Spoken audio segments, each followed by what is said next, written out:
as I said before, I got a chance to meet up with Kurt's Polaris at the Montana Snow Show, and ended up coming home with one of his P22 bearing delete kits.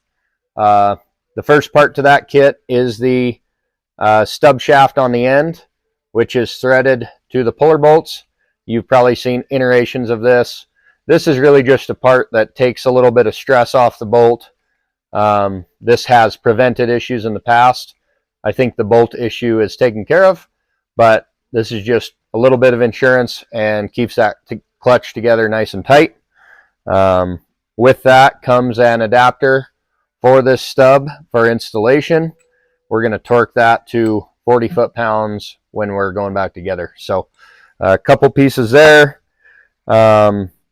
Also comes with the driver to drive out the stock bushing, and then to drive in the new smaller bushing that Kurt's putting in.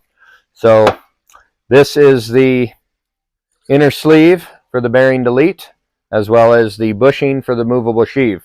So that's really the contents of the kit. And you might be asking, well, why would you delete the bearing in the P22? You know, it adjusts for belt deflection, and it's a simple setup.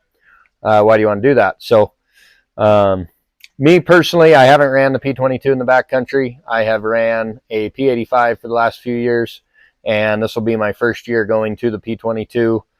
And I'm really doing that to keep the belt as tight as I can around the primary clutch. It's going to reduce the inner diameter by just a hair.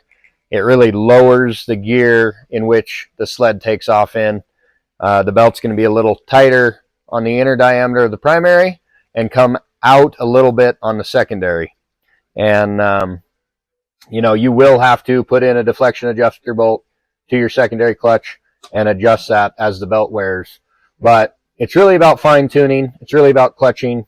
And when you're in and out of the throttle in the trees, you know, minute changes can make a big difference. So I'm really going to test that versus the stock clutch. This is a spare clutch that I've had sitting. So I'm going to test the bearing as well as the bearing delete kit side by side and see how it reacts. So I'm going to take this baby apart and check the install.